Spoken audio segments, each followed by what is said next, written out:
공소장 비공개 지금 얘기가 좀 자연스럽게 나왔었잖아요. 근데 이제 이게요. 이미 이제 기소가 된 사람이 13명입니다. 청와대 선거 개입 사건과 관련해서.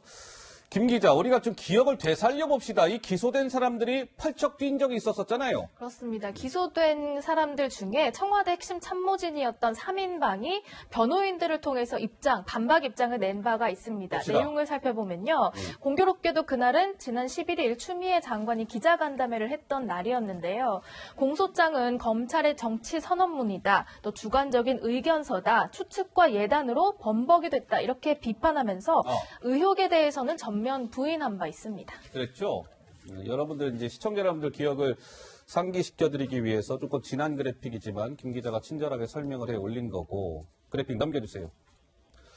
동아일보가 이 공소장을 동아일보가 이 71페이지를 다 공개하지 않았습니까? 추 장관은 공개 안 하겠다는 거. 근데 이제 공소장을 분석을 해본 거예요. 그랬더니 송병기 부시장이 청와대의 문혜주 행정관한테 보낸 그 이메일. 그게 이제 김기현 첩보 시작이 이제 거기서 된 거잖아요.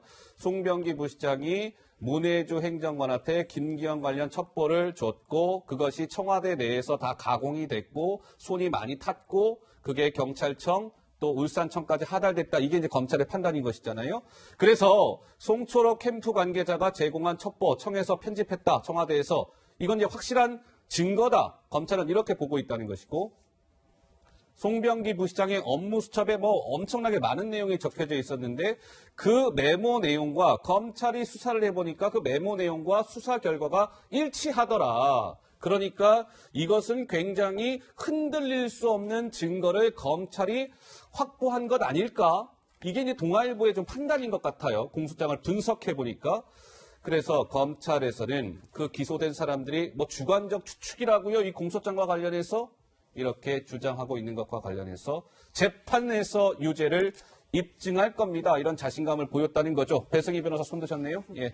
저는 이 입증 증거라고 내놓은 거 이거 보면 이메일이나 업무 수첩인데 이게 다 무슨 검찰이 어디서 만들어 온 게 아니고요. 본인들이 가지고 있던 또 관계자가 가지고 있던 거를 법원에 압수수색 영장을 청구해서 적법하게 발부받아가지고 검찰이 압수수색을 진행해서 가지고 온 겁니다. 그리고 이제 공소장과 관련해서도 우리가 이 언론에 공개되는 건 공소장뿐이지만 그 뒤에는 증거 목록이라고 해가지고 이 압수수색과 관련된 증거들이 쭉 붙어 있습니다. 그러니까 이 관련된 사람들은 정치 선언문 주관적 의견서라고 하지만 그 주관적 의견서에는 객관적인 증거들이 다 붙어 있고 그것을 입증하는 것도 다 돼 있습니다. 근데 여기서 소설이라고 한다면은 본인들이 작성했던 이메일이나 아니면 업무 수첩이나 아니면 요거 관련된 통화 목록이나 이런 것들이 지금 전부 다 소설이라는 건지 이 공소장에 기재된 내용을 가지고 이런 식으로 이 권력 기관이 말을 한다는 것 자체가 굉장히 좀 어불성설 아닌가 생각이 듭니다. 자, 이런 얘기도 나왔습니다. 그래픽 좀 한번 보시죠. 권경의 민변수석 변호사는 공소장 뜯어보면 범죄 혐의들을 증거 없이 꾸며낼 수 없는 부분이 곳곳에서 확인이 됩니다. 그리고 홍세화라는 전 진보신당 대표는 증빙이 없다면 꾸며낼 수 없는 범죄 혐의점들을 쉽게 발견할 수 있을 겁니다. 라는 얘기가 나왔습니다. 따라서 이 공소장에 담겨져 있는 내용들은 흔들릴 수 없는 증거 아닐까요? 이런 얘기가 나왔다는 거죠. 예, 짧게 그럼 한 말씀 듣고 넘어갈 텐데 우리 조 부장 말씀 듣고 신 변호사 드릴게요. 예, 말씀하시죠. 네, 우선 공소장이라는 것은 검찰의 수사 결과를 담은 문건이죠. 그러니까 범죄 혐의를 기록한 문건입니다. 이것이 재판에서 유죄냐 무죄냐 이런 걸 계속 다툴 겁니다. 그러니까 예단할 수는 없어요. 그런데 바로 이 공소장 2017년 더불어민주당 집권 여당의 대표가 이 최순실 씨 공소장을 흔들면서 매일 이야기를 해요. 이거는 대통령이 탄핵으로밖에 갈 수가 없다. 그러면서 탄핵 소추안을 국회에 상정할 때도 검찰의 공소장을 증빙 자료로 첨부를 했거든요. 그런데 이 공소장에 지금 적시되어 있는 피고인들이 검찰의 정치 선언문이자 주관적인 의견서일 뿐이다. 이렇게 주장을 하고 있고 또 추미애 장관 같은 경우는 이런 공소장을 그동안의 관례, 특히 노무현 정부 때부터 해왔던 공소장 공개를 비공개로 전환시키는 이런 황당한 사안이 있었어요. 그렇기 때문에 이런 게 굉장히 논란이다. 왜 2017년의 모습과 지금의 모습이 이렇게 다른 거냐. 그러면 야당할 때와 여당할 때는 다르면 되는 거냐. 이런 근본적인 논란을 우리가 생각해 볼 수 있겠습니다. 신정식 변호사 네. 말씀하세요. 네. 이 공소장의 전체 프레임은 김기현 시장이 충분히 이길 수 있는 선거를 청와대가 개입해서 뒤집었다 이런 거거든요. 예. 그러면서 근거로 들고 있는 게 뭐냐. 여론조사 결과를 하나 근거로 들었어요. 예. 한국갤럽에.